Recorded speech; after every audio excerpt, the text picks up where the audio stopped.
नमस्कार दोस्तों, आप लोग को जोहार एग्जाम में स्वागत है दोस्तों। आई होप आप लोग ठीक ठाक होंगे दोस्तों और अपना तैयारी लेडी सुपरवाइजर का अच्छा से चल रहा होगा दोस्तों। तो चलिए दोस्तों, आज हम लोग हिंदी का प्रैक्टिस सेट करते हैं दोस्तों, समझे। तो आप लोग का हिंदी से 100 क्वेश्चन रहेगा दोस्तों, समझे। 100 क्वेश्चन रहेगा तो आप लोग हिंदी को भी मजबूत कर दिया, स्ट्रॉन्ग सब्जेक्ट इसको भी मान के चलिए और पढ़िए, समझे।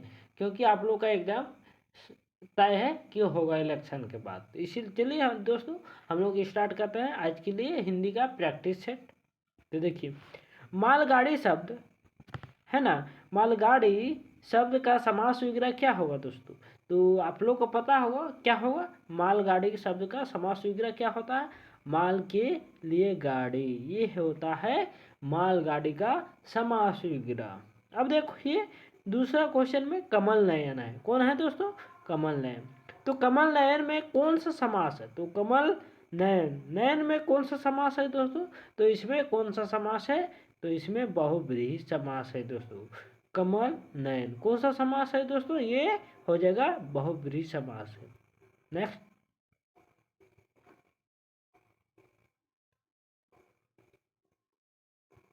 अब देखिए छक्के छुड़ाना मुहावरे का क्या अर्थ है। तो छक्के छुड़ाना मुहावरे का अर्थ क्या है दोस्तों। तो आप लोग को आई होप पता होगा कि छक्के छुड़ाना मतलब किसी को छक्के छुड़ाना मतलब पराजित करना, यही हो जाएगा दोस्तों। इसका आंसर क्या हो जाएगा, पराजित कर देना। छक्के छुड़ाना मुहावरे का अर्थ होगा। नेक्स्ट, अब देखिए नेक्स्ट में लाल पीला होना मुहावरे का सही अर्थ क्या है। तो सही अर्थ क्या है दोस्तों, इस मुहावरे का सही अर्थ तो आप लोग को पता होगा, बहुत क्रोध करना। ये लाल पीला होना मुहावरे का सही अर्थ है दोस्तों, बहुत क्रोध करना। नेक्स्ट देखिए पांचवा क्वेश्चन में स्वतंत्रता सबको प्यारी होती है, वाक्य में रेखांकित शब्द का संज्ञा का भेद है। तो स्वतंत्रता सबको प्यारी है, तो ये कौन सा संज्ञा होगा दोस्तों। तो ये आप लोग संज्ञा पढ़े होंगे तो आप लोगों को पूरा क्लियर से समझ में आता होगा दोस्तों कि स्वतंत्रता सबको प्यारी है होती है, ये कौन सा संज्ञा है। तो आप लोगों को पता होगा, तो ये भाववाचक संज्ञा है, समझे। क्योंकि प्यारी प्यारी है ना, ये प्यारी है, ये भाववाचक दिखा रहा है, किसी का भाव व्यक्त कर रहा है दोस्तों, इसीलिए ये क्या हो जाएगा, आप लोग को भाववाचक संज्ञा हो जाएगा। नेक्स्ट देखिए, व्यक्तित्व के आधार पर संज्ञा के कितने भेद होते हैं दोस्तों। तो कितने भेद होते हैं दोस्तों। तो 3 भेद होते हैं। कितने भेद होते हैं, 3 भेद होते हैं। नेक्स्ट,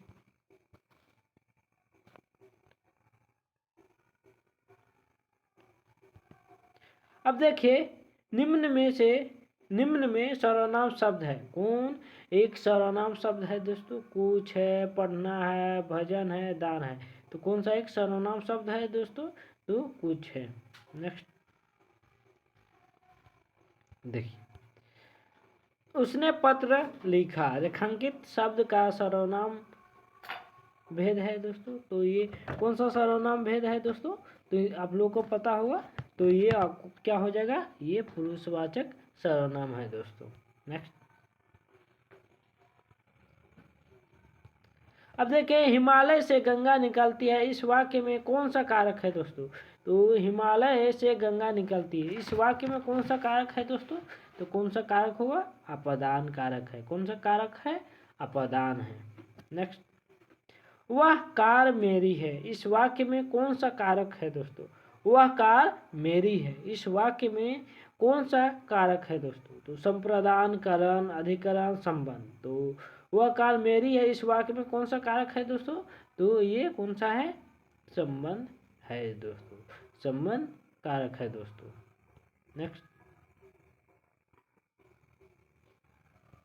देखिए, आसमान का रंग नीला विशेष से पहचाने। तो आसमान का रंग नीला है, ये विशेष कौन सा है, कौन सा है दोस्तों, ये आकाश का रंग नीला है।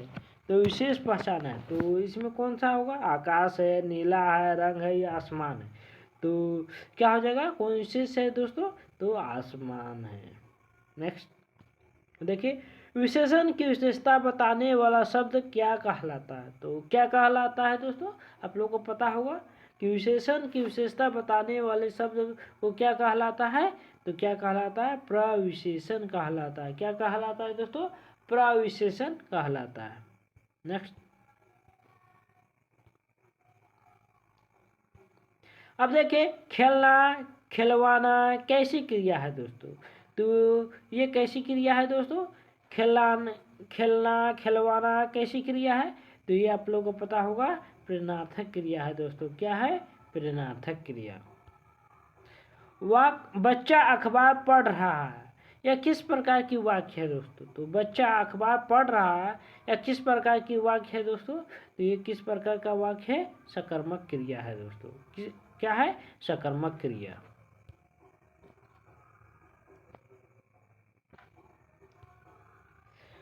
निम्नलिखित में से किस भाषा विकास सोरसेनी अपभ्रंश से हुआ है, तो देखिए चारों में से कौन सा भाषा विकास सोरसेनी अपभ्रंश से हुआ है दोस्तों, तो आप लोग को पता होगा। देखिए कौन सा पंजाबी है, मराठी है, गुजराती है, तो कौन सी भाषा हुई है दोस्तों, तो आप लोग को पता होगा मराठी भाषा।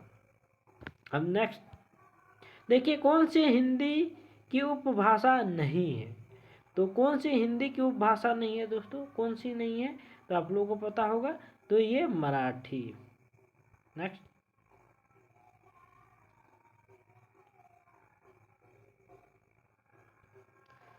राजभाषा अधिनियम 1963 में कुल कितनी धाराएं हैं दोस्तों, तो कुल कितने धाराएं हैं दोस्तों, राजभाषा अधिनियम 1963 में कुल कितनी धाराएं हैं, तो कितने हैं, 9 हैं।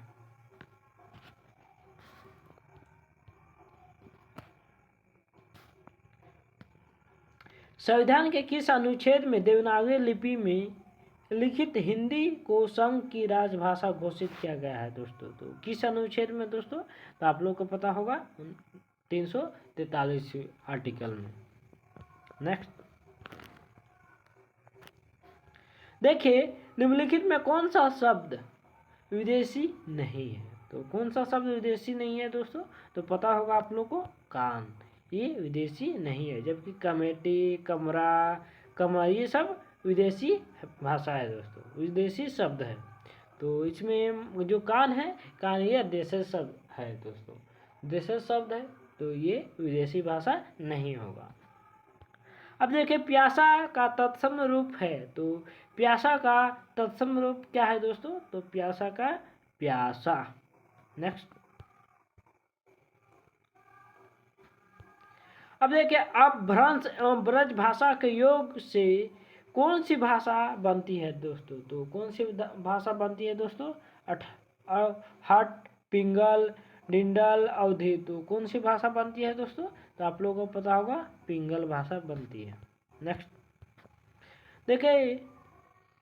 देखिए अब तमिल के पिल्ले से पिल्ला के रूप में अर्थ परिवर्तन का कारण है दोस्तों, तो क्या कारण है दोस्तों, तो आप लोग को पता होगा अन्य ब्रज भाषा से गृहीत शब्द।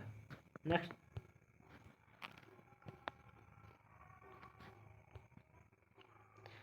उपमान और उपमेय का भेद कहलाता है, तो उपमान और उपमेय का भेद कहलाता है रूपक, भ्रातिमान, उपमा, उत्प्रेक्षा, तो क्या होता है दोस्तों, ये रूपक हो जाएगा। नेक्स्ट खिली हुई हवा आई, फिरकी सी आई, चल गई, ये अलंकार है दोस्तों, तो ये कौन सा अलंकार है दोस्तों, इसमें उपमा है, विभावना है, अनुप्रास है, तो इसमें कौन सा अलंकार है दोस्तों, तो आप लोग को पता होगा, तो ये कौन सा अलंकार है, तो 24 नंबर का क्वेश्चन का, तो ये होगा अनुप्रास अलंकार है। नेक्स्ट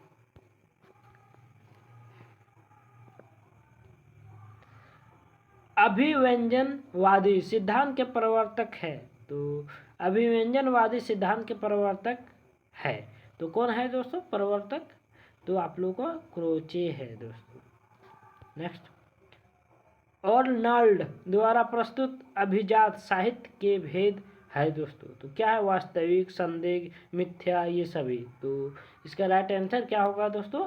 तो वास्तविक, संदिग्ध और मिथ्या, तो ये सभी हो जाएगा दोस्तों। नेक्स्ट,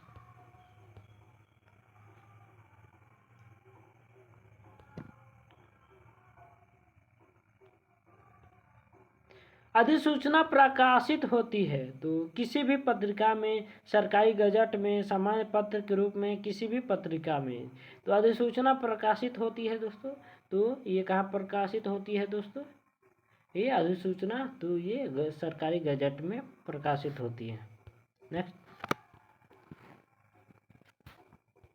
अब देखिए कम्युनिकेशन के लिए हिंदी में फिलिंग द ब्लैंक्स या परिभाषित शब्द प्रयुक्त होता है। तो संदेश, संपर्क, संचार, संवाद। तो इसका राइट आंसर क्या होगा दोस्तों? तो ये संचार हो जाएगा।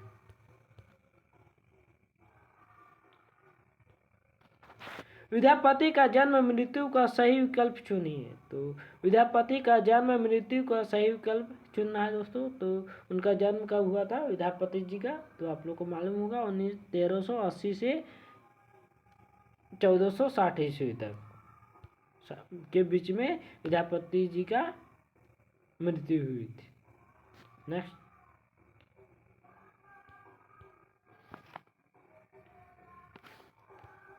देखिए संत समाज में किस ज्ञान की महत्ता होती है? तो मानवीय ज्ञान की, सांसारिक ज्ञान की, अनुभव ज्ञान की, ये सभी। तो संत समाज में किस ज्ञान की महत्ता होती है दोस्तों? तो आप लोगों को पता होगा। तो ये कौन सी? अनुभव ज्ञान की। नेक्स्ट, देखिए कबीर ने किसका एक मान है? कबीर ने किसको एक माना है? तो धर्म को, माया को, गुरु को, ईश्वर को। तो कबीर जी ने किसको माना है दोस्तों? आप लोग को पता होगा, ईश्वर को। गोपियों को किस तरह का पीड़ा सहन करनी पड़ रही है दोस्तों? तो गोपियों को किस तरह का पीड़ा सहन करनी पड़ रही है दोस्तों? तो आप लोग को पता होगा। तो गोपियों को किस तरह? प्रेम पीड़ा। नेक्स्ट,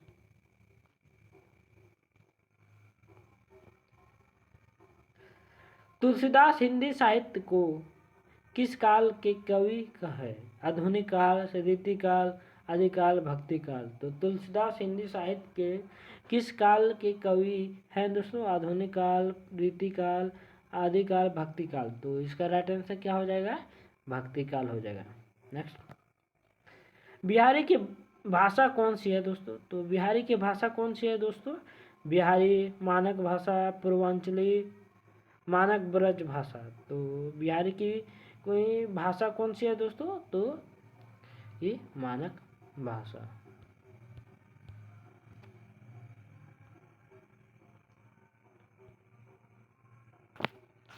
देखिए कवि किस पर्वत पर पत्थर बनकर जन्म लेना चाहता है? तो किस पर्वत पर दोस्तों? तो ये आप लोग को मालूम था होगा, पढ़े होंगे। तो गोवर्धन पर्वत पर। देखिए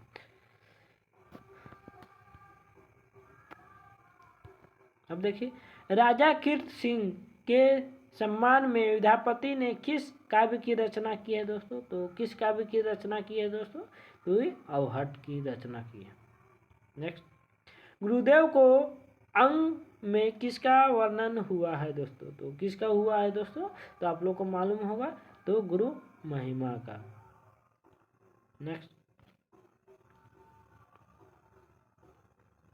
अब देखिए सूरदास के विरह के पद में किस भाव से भक्ति भावक व्यक्त हुई है दोस्तों? तो स्वामी भावक, दास्य भावक, सख्य भावक, इनमें से कोई नहीं। तो इसका राइट आंसर क्या हो जाएगा दोस्तों? तो आप लोग को मालूम होगा। तो इसका राइट आंसर क्या हो जाएगा? ऑप्शन नंबर बी, दास्य भाव। नेक्स्ट,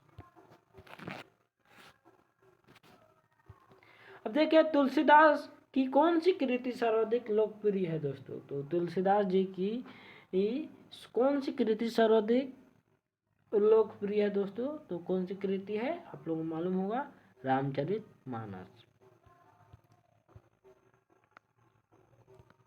अब देखिए सतसैया के दोहरे अरुनानक के तीर, देखन में छोटे लागे धाव करे गंभीर। इस दोहे का घाव भरे गंभीर का क्या अर्थ है? तो क्या अर्थ है दोस्तों? घाव करे गंभीर का क्या अर्थ है? तो आप लोग को मालूम होगा, तो गंभीर प्रभाव डालता है। नेक्स्ट,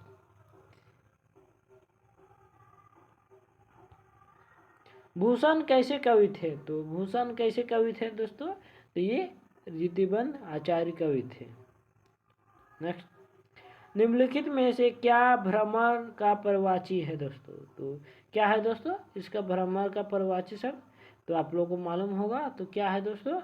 ये मधुर है। क्या है? मधुर। नेक्स्ट,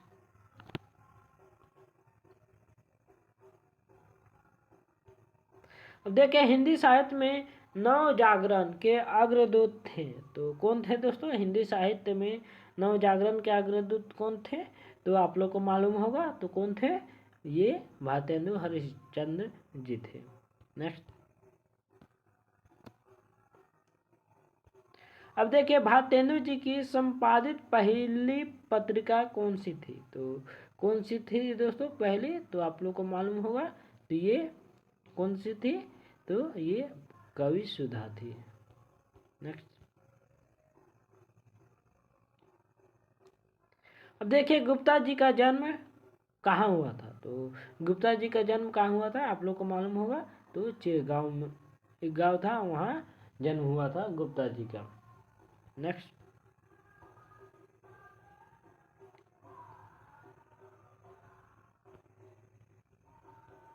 देखिए, मैथिली शरण गुप्त को किस कृति के आधार पर राष्ट्रकवि कहा गया? तो किस कृति पर राष्ट्रकवि कहा गया मैथिली शरण गुप्त जी को? तो आप लोग को मालूम होगा, तो ये कौन सा है? तो भारत भारती। नेक्स्ट, देखिए, निराला की पहली कविता है दोस्तों संख्या सुंदरी, जूही की कली, भिक्षुक, यह सच है। तो निराला की पहली कविता है दोस्तों, तो क्या है दोस्तों? आप लोग को मालूम होगा, तो ये जूही की कली है दोस्तों। क्या है दोस्तों? मालूम होगा कौन सी है? तो ये जूही की कली है। देखिए, निराला जी में कौन सी प्रतिभा थी? तो कौन सी प्रतिभा थी? विलक्षण, बहु वस्तु, अस्पृनी, अस्पराधिनी, इनमें से कौन है? तो इसका राइट आंसर क्या हो जाएगा दोस्तों?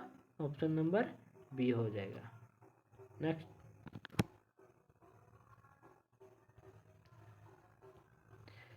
छायावाद की सीमांकन माना जाता है दोस्तों।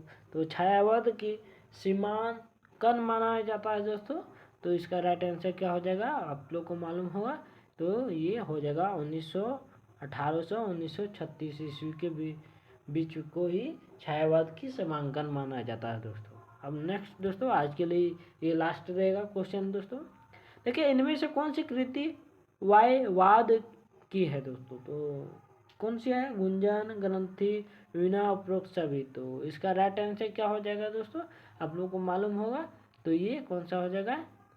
ऑप्शन नंबर डी हो जाएगा, उपरोक्त सभी होगा। तो चलिए दोस्तों, आज के लिए हम लोग यहीं तक समाप्त करते हैं, फिर मिलते हैं नेक्स्ट क्लास में। ठीक, बाय बाय।